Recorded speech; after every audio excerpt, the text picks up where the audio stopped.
अस्सलाम वालेकुम बच्चों। उम्मीद है आप सब बखैर व आफ़ियत होंगे और अपने रोज़े को और छुट्टियों को बड़े मज़े से एंजॉय कर रहे होंगे। मज़े से एंजॉय करने का मतलब ये है कि रोज़े में अल्लाह पाक की इबादत कर रहे होंगे और दुनियावी एतबार से पढ़ाई कर रहे होंगे, क्योंकि ये पढ़ाई के बगैर यकीन करें ज़िंदगी किसी सूरत भी आपके काम नहीं आएगी। Until and unless you do not have any skill, you do not have any knowledge. So अभी तक हमारी डिस्कशन चैप्टर नंबर 2 तक मुकम्मल हो चुकी है। चैप्टर नंबर 2 को हमने कोशिश की है कि हर एतबार से, हर एंगल से, हर डायरेक्शन से, हर डायमेंशन से कवर करें। हम लोगों ने चैप्टर नंबर 2 को थॉरली डिस्कस किया, उससे चैप्टर में निकलने वाले तमाम शॉर्ट क्वेश्चंस डिस्कस किए। फिर डिस्कस करने के बाद जो चैप्टर में लॉन्ग क्वेश्चन इंपॉर्टेंट बनते थे, उन लॉन्ग क्वेश्चंस को वन आफ्टर अनदर, एक के बाद एक डिटेल डिस्कस किया। कोशिश की कि इस लेवल पे आपको बता सकूं कि आपने पेपर को अटेम्प्ट कैसे करना है, और आगे भी थ्रू आउट द सेशन इसी तरह की हमारी स्ट्रगल चलती रहेगी। कुछ मैं आपको सिखाना चाहूँगा, कुछ आप सीखना चाहेंगे। फिर जब हमने चैप्टर नंबर 2 को थॉरली स्टडी कर लिया, फिर एक्सरसाइज के शॉर्ट क्वेश्चंस को डिस्कस करने की कोशिश की, और उनमें साथ साथ मैं आपको ये बताता गया कि कौन से क्वेश्चंस इंपॉर्टेंट हैं और पास्ट पेपर्स में आ चुके हैं। फिर जब हमने न्यूमेरिकल्स किए तो न्यूमेरिकल्स में भी कुछ हमारी ऐसी ही प्रैक्टिस थी। Now we are completely headed over to the second chapter. हमने सेकेंड चैप्टर को मुकम्मल तौर पे अपनी कमांड में कर लिया। अभी आपके ऊपर है कि आपने उसे उस पर किस कदर अबूर हासिल करना है, किस कदर उसे प्रिपेयर करना है, क्योंकि मैं नहीं चाहता कि कोई एक चैप्टर भी मेरे बच्चे का वीक रह जाए जिससे 1-2 नंबर मेरा बच्चा हार जाए, 1-2 नंबर गवा बैठे। तो कोई नंबर आपने नहीं गंवाना। 85/85 is not a big deal, 85/85 is not a miracle. anyone can get by the proper preparation and you can be that anyone, you can be the topper. So इसी तरह इसी जज्बे के साथ, इसी जोश के साथ चैप्टर नंबर 3 को शुरू करते हैं। Chapter number 3 is once again an easy chapter. जिस तरह पहले लेक्चर में आपसे कहा था कि जो चीज़ें, जो कॉन्सेप्ट्स आप 9th क्लास में पढ़ के आए हैं, उन्हीं से मिलते जुलते कॉन्सेप्ट्स, उसी की एक्सटेंडेड फॉर्म, उसी की डेप्थ वाली फॉर्म जिसमें थोड़ा सा ज़रा ज़्यादा नॉलेज है, वो आपने फर्स्ट ईयर में पढ़ने। चैप्टर नंबर 2 जो था वो वेक्टर्स और इक्विलिब्रियम के ऊपर था। ऑब्वियसली 9th क्लास में थोड़ा सा पोर्शन अब वेक्टर्स का भी पढ़ चुके हैं, इक्विलिब्रियम भी पढ़ चुके हैं। उसका एक डिटेल्ड वर्जन आप फर्स्ट ईयर की किताब में पढ़ चुके हैं, जो अब आपके जहनों में। इसी तरह आपने 9th क्लास में सेकेंड और थर्ड चैप्टर फिजिक्स का पढ़ा था, काइनेमैटिक्स और डायनामिक्स का। मैं थोड़ा सा उसे रिकॉल करवा दूं। काइनेमैटिक्स का चैप्टर, काइनेमैटिक्स बेसिकली क्या चीज़ थी? काइनेमैटिक्स में हमने पढ़ा था it is just the study of motion. अगर आपको थोड़ा सा याद हो, थोड़ा सा आपको एक ब्रीफ ओवरव्यू दे के फिर चैप्टर की तरफ लेके आऊँगा। आपने सबसे पहली डेफिनेशन पढ़ी थी फिजिक्स की, दैट वाज मैकेनिक्स। ब्रांच पढ़ी थी फिजिक्स की, that was mechanics, the study of motion. फिर चैप्टर नंबर 2 आपने पढ़ा था काइनेमैटिक्स का। Kinematics was the sub branch of mechanics, जिसमें आप कहते हैं कि it is the study of motion without causes and effects. यानी kinematics chapter number 2 9th class आपने शुरू किया था टाइप्स ऑफ मोशन के साथ। फिर आपने पढ़ा था डिस्प्लेसमेंट, वेलोसिटी, एक्सेलरेशन, न्यूटन के लॉज, इक्वेशंस ऑफ मोशन। ये तमाम चीज़ें आपने चैप्टर नंबर 2 में पढ़ी थी। इन्हीं से मिलते जुलते कुछ कॉन्सेप्ट्स आपके इस चैप्टर के पहले हिस्से में होंगे। इस चैप्टर के 2 हिस्से, मोशन एंड फोर्स। मोशन वाले पार्ट के अंदर आपने काइनेमैटिक्स का हिस्सा पढ़ना है। You will study what is motion, what is the significance of motion, what is velocity, what is displacement, what is acceleration, what are the Newton's laws of motion with little bit more detail. Then in the third chapter of your 9th class you have studied about force, you have studied about momentum, you have studied about the deep concepts of momentum, law of conservation of momentum पढ़ा, और उससे मिलती जुलती आपने थोड़ी सी detail चीज़ें जो पढ़ी, अब उनसे ज़्यादा डिटेल चीज़ें आपने इसी चैप्टर में पढ़नी है। सो chapter number 3 is motion and force. It is the blend of kinematics and dynamics. In short मैं कहूँगा कि आपका ये चैप्टर जो है मैकेनिक्स, जो कि फ़िज़िक्स की ब्रांच है उससे लिया गया है, उसका माखूज़ है। सो आप जो पढ़ने जा रहे हैं इस पूरे चैप्टर में वो मैकेनिक्स पढ़ने जा रहे हैं। और अगर मैं थोड़ा सा डिटेल में कहूँ, जो बच्चे ज़रा इंटरेस्ट रखते हैं फ़िज़िक्स में, ये जुमला उनके लिए बोलने लगा हूँ। मैकेनिक्स दो किस्मों की है, एक वो मैकेनिक्स, एक वो मोशन है जो न्यूटन अपने लॉज की शक्ल में दे गया। हम 9th क्लास में जो फिज़िक्स में मैकेनिक्स पढ़ चुके हैं वो न्यूटोनियन मैकेनिक्स है, यानी न्यूटन की पैदा की हुई मैकेनिक्स है, यानी न्यूटन के लॉज से पैदा होने वाली मैकेनिक्स हम पढ़ चुके हैं। न्यूटन के लॉज से पैदा होने वाले मोशन की स्टडी को न्यूटोनियन मैकेनिक्स कहते हैं। इसी तरह जब आइंस्टाइन आया और मॉडर्न फिज़िक्स आई, चीज़ें बदली, चीज़ें सब एटॉमिक लेवल पे गई, न्यूट्रॉन, प्रोटॉन, इलेक्ट्रॉन के लेवल पे गई, उनके मोशन की स्टडी को हम नॉन न्यूटोनियन मैकेनिक्स कहते हैं। यानी कि जिन पे न्यूटन की फिज़िक्स, न्यूटन की मैकेनिक्स अप्लाई ना हो सके, that is called as non Newtonian mechanics. Non Newtonian mechanics खुशकिस्मती से थोड़ी सी टेक्निकल भी है और हमारे कोर्स में इंक्लूडेड भी नहीं है। नॉन न्यूटोनियन मैकेनिक्स का किसी किस्म का ताल्लुक हमारे कोर्स के साथ नहीं। इंशाल्लाह if someone of you will pursue his or her career in physics, इंशाल्लाह after first year second year अगर आपका शौक और आपका इंटरेस्ट डेवलप होता है फिज़िक्स के अंदर, you will try to pursue your career in the physics, तो फिर आप नॉन न्यूटोनियन मैकेनिक्स के बारे में पढ़ेंगे। थोड़ा सा इंट्रोडक्शन नॉन न्यूटोनियन मैकेनिक्स का या क्वांटम फिज़िक्स का आप सेकेंड ईयर में पढ़ेंगे। Physics is a very interesting subject. बस एक जुमला मेरे जहन में आगे मैं आपसे वो शेयर करता चलूँ। एक बहुत बड़े टीचर हैं फिज़िक्स के, वॉल्टर लुइन, MIT यूनिवर्सिटी के। MIT यूनिवर्सिटी का जिनको पता है तो बहुत अच्छी बात है, जिनको नहीं पता तो उनको बता देता हूँ। उस वक्त साइंस की यूनिवर्सिटी जो दुनिया में टॉप रैंकिंग में फर्स्ट नंबर पे है, that is MIT, Massachusetts Institute of Technology. उस यूनिवर्सिटी के जो फिज़िक्स के प्रोफेसर हैं Walter Lewin, he used to say that the teacher who make physics boring are criminals. So I always try to not make physics boring at least. So आगे चलते हैं जी, chapter की जानिब आते हैं। चैप्टर शुरू करते हैं motion and force. So you all know that what is motion. अब आप इस कदर इस काबिल हो चुके हैं 9th क्लास में फिजिक्स पढ़ने के बाद, 10th क्लास में फिजिक्स पढ़ने के बाद, you know the difference between motion and rest. Do you think, what do you think, I am at rest और आई एम इन मोशन? आपका क्या ख्याल है, मैं रेस्ट में हूँ या मैं मोशन में हूँ? So you will say that according to you I am not changing my position. आपके मुताबिक मैं अपनी पोजीशन को नहीं चेंज कर रहा, मैं जहाँ खड़ा था 1 सेकंड पहले मैं अभी भी वहाँ ही खड़ा हूँ। That means I am not changing my position with respect to you with respect to observer, that means I am at rest. But if I keep on changing my positions, मैं अपनी पोजीशन को बार बार बदलना शुरू कर दूं, कभी एक जगह फिर दूसरी जगह फिर तीसरी जगह, you will say कि now I am in the continuous state of motion। अब मैं मोशन की स्टेट में हूँ। पॉइंट समझ रहे हैं बच्चों? सो मोशन और रेस्ट दे आर रिलेटिव। अब ये जुमला बड़ा अहम है, इसको समझिएगा। रिलेटिव से मुराद ये है मोशन की स्टेट हो चाहे रेस्ट की स्टेट हो, ये ऑब्जर्वर पे डिपेंड करती है, देखने वाले पे डिपेंड करती है। इसकी एग्जांपल मैं आपको देता हूँ। सपोज कर लीजिए कि you are travelling in a बस। ये थोड़ी सी बेसिक्स आपकी बनानी है, चैप्टर को स्टार्ट करने के लिए ज़रूरी है। ये बेसिक्स आपकी आज की बनी हुई chapter number 18, chapter number 19 second year में आपके काम आएंगे, और बिलीव कीजिए ये आपकी बेसिस बनी हुई सारी ज़िंदगी आपके काम आएंगी। सपोज कर लीजिए कि you are travelling in a bus and you are sitting, every one of you are sitting besides each other, सारे एक दूसरे के साथ बच्चे बस में बैठे हुए हैं, जैसे क्लासरूम में बैठा करते हैं। बस चलती चली जा रही है, आपके साथ आपका एक दोस्त बैठा हुआ है। अब अगर आप सोचें कि आपका दोस्त रेस्ट में है या मोशन में है, तो क्या ख्याल है आपके लिहाज से आपका वो दोस्त मोशन में है या रेस्ट में? आपके लिहाज से आपका वो दोस्त अपनी पोजीशन को नहीं बदल रहा, वो जहाँ पे था वहाँ पे ही स्टैटिक है, रुका हुआ है। सो यू विल से कि मेरे हिसाब से तो ये जो मेरा दोस्त है, he is not changing his position, that means he is in rest. अब सोचिए आप दोनों तो बस में जा रहे हैं, आपका एक टीचर जो कि मैं आपको बाहर से खड़ा होकर बस पे जाते हुए भागते हुए कॉलेज से देख रहा हूँ।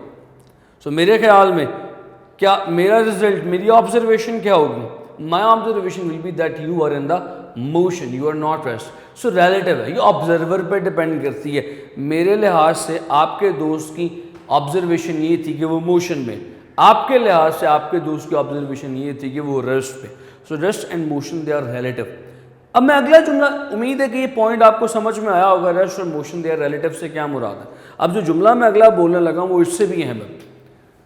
अगर मैं ये कहूँ कि इस कायनात में कोई चीज़ भी रेस्ट में नहीं है, क्या आप आराम से बेड पे टीवी, आप आराम से बेड पे, सोफे पे, चेयर पे, कहीं बैठ के लैपटॉप पे मेरा जो लेक्चर सुन रहे हैं, यू प्रॉबेबली एट रेस्ट, आप रुके हुए होंगे एक जगह, तसल्ली से बैठ के लेक्चर सुन रहे होंगे यकीनन। सो क्या मैं ये कह सकता हूँ कि आप रेस्ट में हैं? क्या आप वाकई दर हकीकत रेस्ट में हैं? ऐसा पॉसिबल है? क्या ऐसा है? My answer would be no. Why no? Because you are in such a planet, आप एक ऐसे प्लानट पे मौजूद हैं जो कॉन्टिन्यूसली अपनी पैदाइश से लेकर अपने तबाह होने तक, अपने फना होने तक, अपने ख़त्म होने तक सूरज के गिर्द चक्कर काट रहा है, मोशन में है। अब आप उसी तरह एक बस में हैं जिसमें आप अपने दोस्त के साथ पहले मौजूद थे और मैंने कहा था आप दोनों मोशन में। सो अब बस नहीं है, you are on a planet which is in a motion. So I will say you are actually in motion. आपके हिसाब से मैं, मेरे हिसाब से आप तो रेस्ट पे होंगे, लेकिन हम जिस प्लैनेट पे हैं वो प्लैनेट ही रेस्ट पे नहीं है, वो हम प्लैनेट के साथ साथ मूव कर रहे हैं। So everything in this earth, everything on this earth is not at rest, is in continuous motion. So आप मोशन का अंदाज़ा लगा लेंगे, इस कायनात की कोई चीज़ भी रुकी नहीं हुई, मुतहर्रिक है, मूव कर रही है, मोशन में। सो लिहाजा मोशन की स्टडी किस कदर इम्पॉर्टेंट होगी, मोशन को पढ़ना किस कदर इम्पॉर्टेंट होगा, because everything around you is in motion. Nothing is static, nothing is static in this world, everything is in motion. So that's why the study of motion is very much important. So motion की study को शुरू करने से पहले एक बड़े आम और बड़े सिंपल से कॉन्सेप्ट से शुरू करते हैं। इतना सिंपल सा कॉन्सेप्ट कि मेरा नहीं ख्याल कि आप में से कोई एक बच्चा भी ना जानता हो। Every one of you know about the word, क्या ख्याल है, displacement. Every one of you, every single one of you know this word displacement. और मेरा ख्याल है कि मेरे जैसा बच्चा भी इस डिस्प्लेसमेंट की डेफिनेशन जानता होगा अच्छी तरह। इसकी डेफिनेशन जो आपने 9th में रट्टा लगाया वो आप कभी नहीं भूल सकते। The shortest distance between any two points is called as displacement. अब ज़रा मुझे समझाना है कि डिस्प्लेसमेंट है क्या चीज़, थोड़ी सी ज़रा डिटेल में। यू नो इट, आप बड़ी अच्छी तरह जानते हैं, मैं थोड़ी सी डिटेल में आपकी उसी नॉलेज को पॉलिश करने लगा। Now you know the vectors. तो मान लीजिए कि एक्स वाई कोऑर्डिनेट सिस्टम पे आपकी इस वक्त की हालिया पोजीशन जो है वो पॉइंट ए है। You are right now at point A, और ये पॉइंट ए कहाँ पे है, इसकी लोकेशन कहाँ है। इसकी लोकेशन को रिप्रेजेंट करने के लिए हमारे पास एक तरीका है, एंड दैट तरीका इज़ द पोजीशन वेक्टर। हमने एक पोजीशन वेक्टर ड्रॉ किया in order to find out the position of A. आप जिस पोजीशन पे उसे ए कह दिया, उसकी लोकेशन को फाइंड आउट करने के लिए एक वेक्टर ड्रॉ किया, that is called as position vector of A, that is called as R A. क्या ख्याल है? और आप यहाँ से ट्रेवल करते करते, सफ़र करते करते एक पॉइंट बी तक चले गए। Now you are at point B. Once again आप कहाँ गए, आपकी लोकेशन को फाइंड आउट करने के लिए I need to draw another position vector. That position vector will tell me the position of point B. तो इसे मैंने आर बी कह दिया, ये पॉइंट बी का पोजीशन वेक्टर है। बड़ी अहम बात करने लगा, मैं डिस्प्लेसमेंट को डिफाइन करने लगा।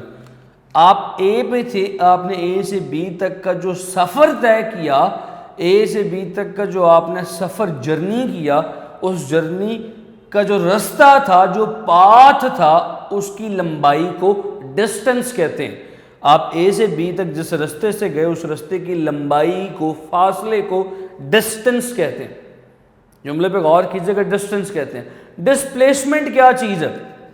देखो यार, पहले ए पे थे, फिर बी पे चले गए, आपकी पोजीशन में जो तब्दीली आई वो क्या है?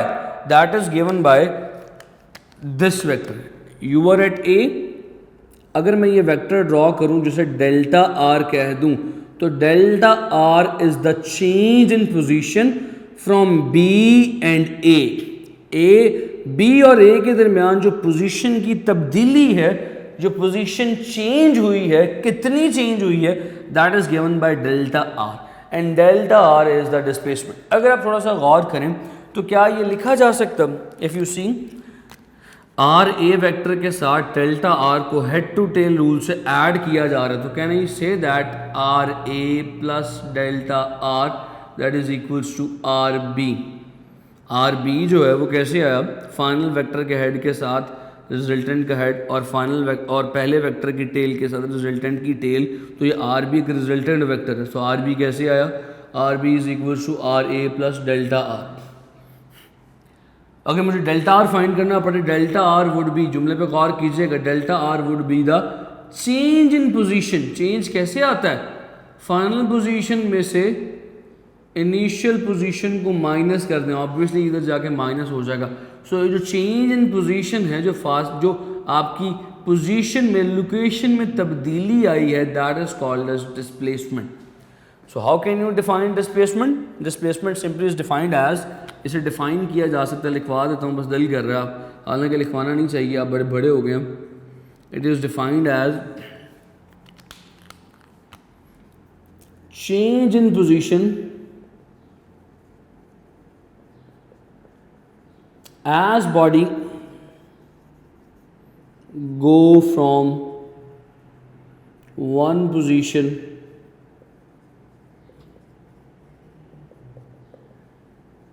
to another। जब बॉडी एक पोजीशन से दूसरी पोजीशन की तरफ जाए तो उसकी पोजीशन में आने वाली तब्दीली को, चेंज को we call it the displacement, उसे हम डिस्प्लेसमेंट कहते हैं। सो जो चीज़ इंपॉर्टेंट है वो ये है, what is the nature of this quantity, इस क्वांटिटी की नेचर क्या है, कैसी क्वांटिटी है ये, आपको इससे आइडिया तो हो ही गया होगा। I am drawing a arrow head on it, chapter number 2 में बता चुका हूँ कि जिस क्वांटिटी के टॉप पे, हेड पे एरो डाला जाए, that quantity is called as vector quantity. It is a vector quantity because it has a specific direction, इसकी एक डायरेक्शन, फिक्स डायरेक्शन होती है। Then you must know what is the unit of this quantity। obviously change in position को फासले की शक्ल में जाहिर कर रही है, सो इसके यूनिट्स मीटर हैं। ये बातें बड़ी सिंपल हैं। Now you know the displacement in a new method. Displacement को आप अब एक नई डेफिनेशन के तौर पे जानते हैं। डिस्प्लेसमेंट क्या चीज़ है कि जब आप एक पोजीशन से मुंतकिल हों दूसरी पोजीशन पे, एक पोजीशन से दूसरी पोजीशन की तरफ जाएं, तो आपकी पोजीशन में आने वाली तब्दीली का नाम डिस्प्लेसमेंट है। जो आपने पोजीशन में चेंज पैदा किया, that delta R is called as displacement. It is a vector quantity, it is measured in metres. याद रखिएगा, ये शॉर्टेस्ट डिस्टेंस होता है जो आपने पहले पढ़ा भी हुआ। ये इनिशियल और फाइनल पोजीशन के दरमियान शॉर्टेस्ट रास्ते को कहते हैं और उसकी डायरेक्शन इनिशियल से लेके फाइनल पोजीशन की तरफ होती है, इसकी डायरेक्शन होती है, that's what is called as a vector quantity. So this is all about displacement. अगर मैं इससे थोड़ा सा आगे बढ़ूं,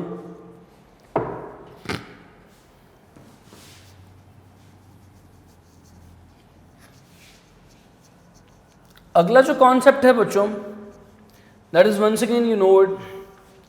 अगले कॉन्सेप्ट को भी आप बड़ी अच्छी तरह जानते हैं, आपने पढ़ा हुआ। That concept is velocity.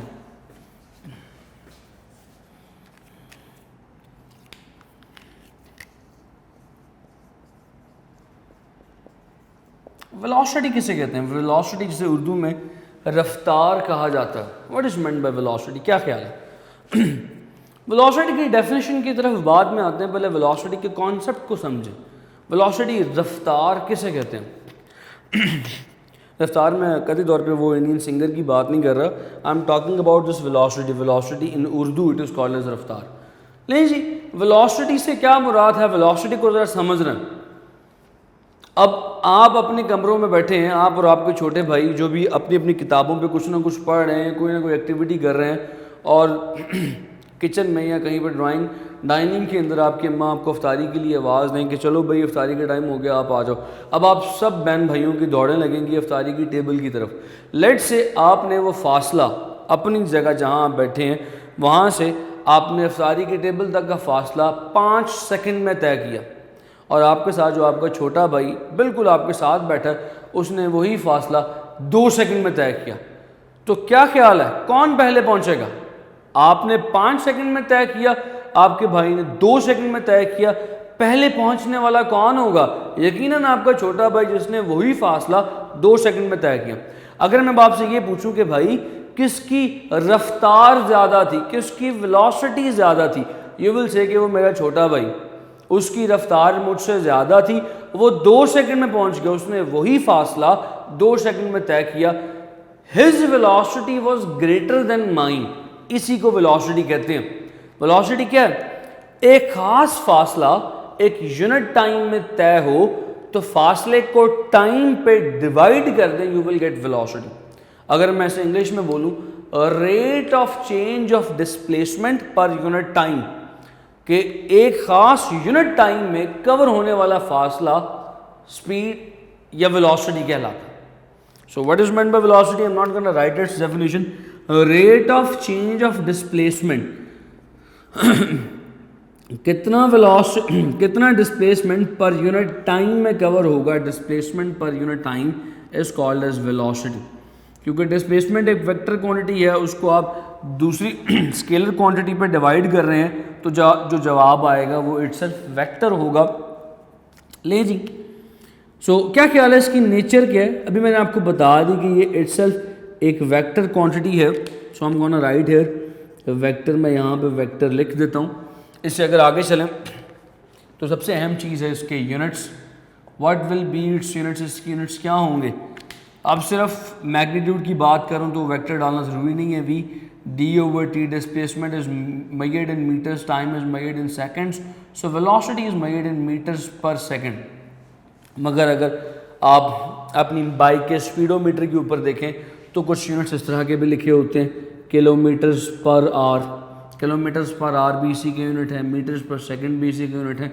अगर आप मूवीज़ देखते हैं, अगर आपने फास्ट एंड फ्यूरियस को बहुत ज़्यादा फॉलो किया हुआ है, तो फास्ट एंड फ्यूरियस पे जब वो बाइक वो गंजा बाइक अपनी गाड़ी दौड़ा रहा होता है तो उसके मीटर के ऊपर जो स्पीड आ रही होती है दैट इज़ एन MPH। अगर आप कोई रेसिंग गेम खेलते हैं तो उसमें भी मीटर के ऊपर जो स्पीड लिखी आती है वो MPH की शक्ल में लिखी है, MPH की शक्ल में लिखी आती है। MPH का मतलब है माइल पर आवर, यानी हर केस में आपने डिस्टेंस को टाइम पे डिवाइड करना है। मीटर पर सेकंड, मीटर फासला डिवाइडेड बाय सेकंड, किलोमीटर फासला डिवाइडेड बाय और टाइम, माइल फासला डिवाइडेड बाय टाइम, माइल पर और। सो इसके यूनिट्स 3 हैं मुख्तलिफ, मैंने आपको बता दी। इससे आगे चलते हैं। अब कुछ टर्म्स हैं वेलोसिटी के हवाले से जो समझनी ज़रूरी है। पहली टर्म जो है दैट इज, यहाँ पे लिख देता हूँ, first term that you need to understand is average velocity. Average velocity के कॉन्सेप्ट को जरा बच्चों समझिएगा। What is meant by average velocity? Let's say आप अपने घर से निकले कॉलेज जाने के लिए या अपने स्कूल जाने के लिए, डिग्री लेने के लिए, किसी काम के लिए निकले, सफ़र लंबा था। अब आप घर से निकले, कॉलेज तक पहुंचने में आपकी स्पीड बहुत दफ़ा वेरी होगी, स्पीड में बहुत वेरिएशंस आएंगी। कहीं पर जब सड़क खाली होगी तो आप अपनी गाड़ी या बाइक जहाज़ समझ कर उड़ाना भी शुरू कर देंगे, और जहाँ पर रश ज़्यादा होगा तो यकीनन मजबूरन आपको ब्रेक्स भी लगानी पड़ेंगी। That means your velocity is not constant through out, your velocity is fluctuating, your velocity is not same. इस सिचुएशन में लेट से आपने घर से लेके स्कूल तक का जो फासला था वो 100 मीटर का था, आपने कितनी देर में तय किया? 20 सेकंड में तय किया। अब मैं आपसे आपकी इस वेलोसिटी नहीं पूछ रहा, मैं आपसे पूछ रहा हूँ बताओ भाई एवरेज वेलोसिटी क्या है। यानी सारे सफ़र में आपकी वेलोसिटी कभी बढ़ी है कभी कम हुई है।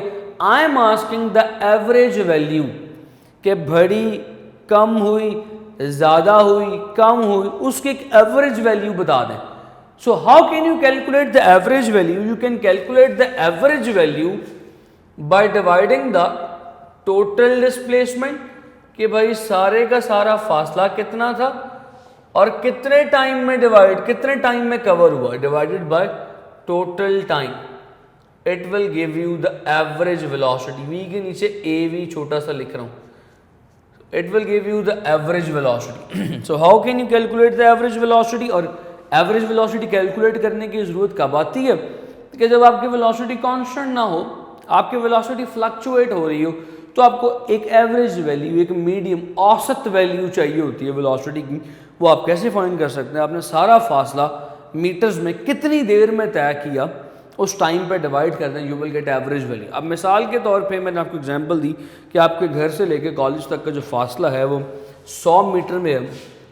सो जो डिस्प्लेसमेंट है दैट इज़ 100, और आपने कितनी देर में तय किया, वो जो टाइम था वो 5 मैंने क्या 20 सेकंड बोला था, आपने 20 सेकंड में तय किया। So what would be your average speed?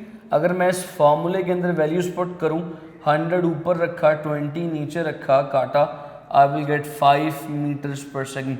अब हो सकता है कि मेरी वेलोसिटी 5 से कभी ज़्यादा भी हुई हो, कभी कम भी हुई हो, लेकिन जो एवरेज ले ली गई, औसत वैल्यू ले ली गई, that is 5 metres per second. It was the first concept, it was the first terminology regarding velocity, जिसे समझना ज़रूरी था। इसकी डेफिनेशन मैंने नहीं लिखवाई, इसकी डेफिनेशन फार्मूले में ही कवर हो जाती है, मैं बोल देता हूँ, आप अभी लिख लें। What is average velocity?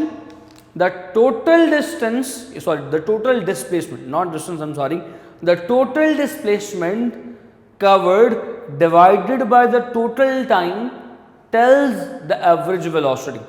कि पूरे टोटल डिस्प्लेसमेंट को टोटल टाइम टेकन पे डिवाइड कर दें तो जो चीज़ हमारे पास आएगी that is called as average velocity. बच्चों पॉइंट समझ में आता? बस एक कॉन्सेप्ट और आज की डेट में डिस्कस कर लूँ, फिर उसके बाद इंशाल्लाह बाकी की बातें कल करेंगे। वेलोसिटी की बात ही चल रही है तो वेलोसिटी की हेडिंग में नहीं मिटाता। एवरेज वेलोसिटी पे बात चल निकली तो एक नया कॉन्सेप्ट, बड़ा अहम concept, that concept is called as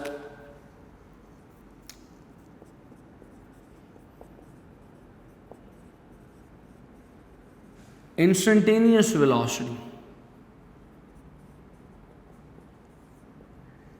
Now, what is meant by instantaneous velocity? Instantaneous नाम से जाहिर है, इंस्टेंट से लफ्ज निकला हो। इंस्टेंट का मतलब क्या होता है? कोई भी लम्हा, कोई बहुत छोटा सा इंस्टेंट। सो इंस्टेंटेनियस वेलोसिटी एक लम्हे की वेलोसिटी। समझाता हूँ कैसे। नहीं जी, अब आपका प्लान बन गया ईद पे, ईद के दूसरे तीसरे दिन चलो भाई मरी चलते हैं।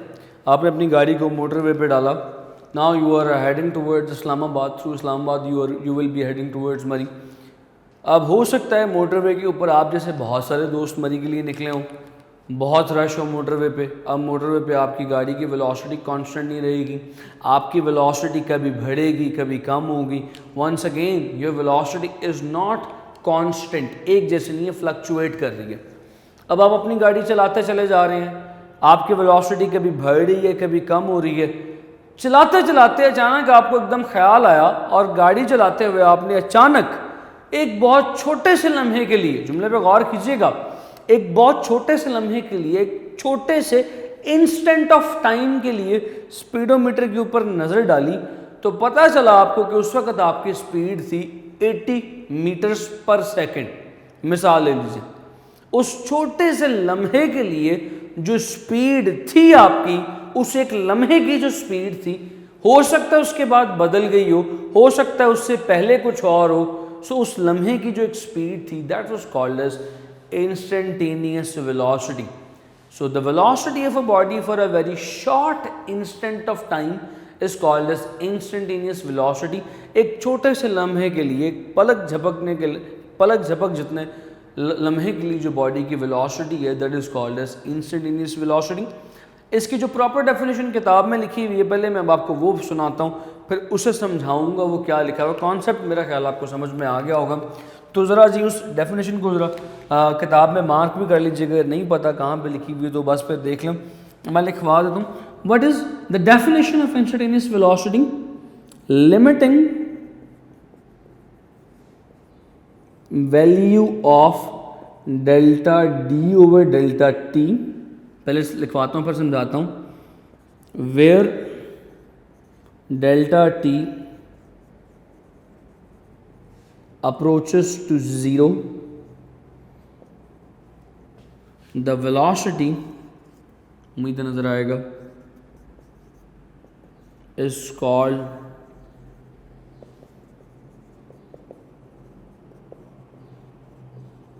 Instantaneous velocity. लो जी, ये ज़रा जुमला जो डेफिनेशन की शक्ल में लिखा है इसे समझ लो।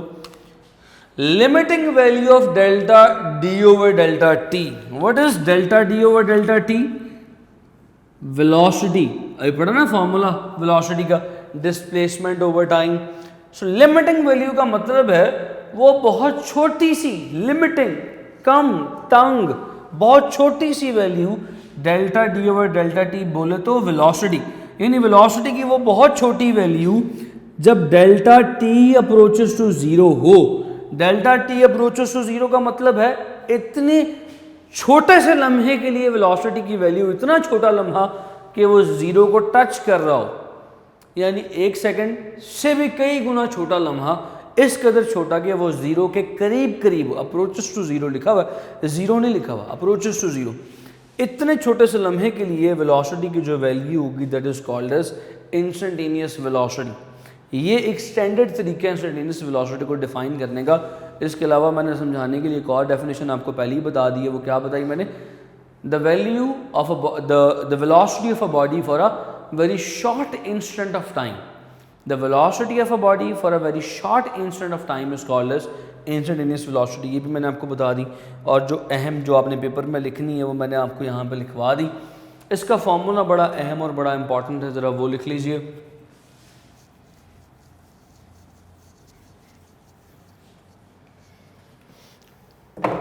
इसका फॉर्मूला क्या है जी? हम डिफाइन कर रहे हैं इंस्टेंटेनियस वेलोसिटी को, तो v के साथ मैंने इंस्टेंट लिख दिया शॉर्ट फॉर्म में। गौर से देखिएगा कैसे डिफाइन करते हैं। Limit delta T approaches to zero delta D over delta T. ये delta D over delta T वही वेलोसिटी का फॉर्मूला है, साथ मैंने लिमिट लगा दी। लिमिट की शॉर्ट फॉर्म LIM, लिम लिखा जाता है, LIM delta T approaches to zero. यानी कि इस लिमिट का मतलब ये है कि जो डेल्टा टी है, ये जो वक्त है जिसमें वेलोसिटी को मेजर किया गया है, वो इंतहाई छोटा है, वो इंतहाई शॉर्ट है। उस टाइम में जो वेलोसिटी की वैल्यू निकलेगी that is called as instantaneous velocity. You need to know कि इसका फार्मूला क्या कहता है, इसका फार्मूला लिखा कैसे जाता है। फार्मूला इंपॉर्टेंट है, MCQ शॉर्ट क्वेश्चन दोनों में। इंस्टेंटेनियस वेलोसिटी को बारहा दफ़ा शॉर्ट क्वेश्चन में पूछा गया। What is the difference between average velocity and instantaneous velocity. बड़ा मशहूर शॉर्ट क्वेश्चन है कि मैं शॉर्ट क्वेश्चन बता रहा हूँ, रिकॉर्ड हो रहा है, बाद में ये ना कहना कि सर ने बताया नहीं था। अब तो बेटा और सारे सबूत है मेरे पास कि मैंने बताया हुआ है, तो कल को ये नहीं ड्रामे करने कि सर ये तो आपने बताया ही नहीं था, ये तो पेपर में कैसे आ गया। तो अब सारी चीज़ें बता रहा हूँ, सारी चीज़ें रिकॉर्डेड हैं, तो उसको कान खोल के अपने कानों में घुसा लो, हैंड फ्री हेडफोन जो भी लगाए हुए उसको अंगूठे से दबा के अंदर कर लो। अब कोई उस तरह की ड्रामेबाजी नहीं चलेगी, सर ये तो बताया नहीं था आपने। अब सारी चीज़ें रिकॉर्डेड फॉर्म में है। सो अब मैं बता रहा हूँ, बड़ा अहम शॉर्ट क्वेश्चन है। शॉर्ट क्वेश्चन ये है कि what is the difference between average velocity and instantaneous velocity. अब आप डिफरेंस कैसे लिखेंगे? एक तरफ हेडिंग डालेंगे एवरेज वेलोसिटी, लाइन मारेंगे, इधर हेडिंग डालेंगे इंस्टेंटेनियस वेलोसिटी की, दोनों की डेफिनेशन लिखेंगे, दोनों के फार्मूलाज लिखेंगे। लो भाई अल्लाह खैर सल्ला, आपका शॉर्ट क्वेश्चन पूरा हो जाएगा। आज के लिए मेरा ख्याल है इतना ही काफ़ी है बच्चों, चैप्टर नया नया शुरू हुआ है। Let's wind it up here. अपनी कहानी को यहाँ पर ही अख्ताम करते हैं, कहानी यहाँ पे ख़त्म करते हैं। Let's wind it up here. मुझे इजाज़त दीजिए, इंशाल्लाह कल फिर आपसे मुलाकात होगी। यहाँ से आगे कॉन्सेप्ट्स को लेके चला जाएगा। अपना अपने घर वालों को ख्याल रखिएगा, इफ्तारी के टाइम थोड़ा सा अपना भी ख्याल रखिएगा, रोटी पे मत टूटिएगा। अल्लाह हाफ़िज़।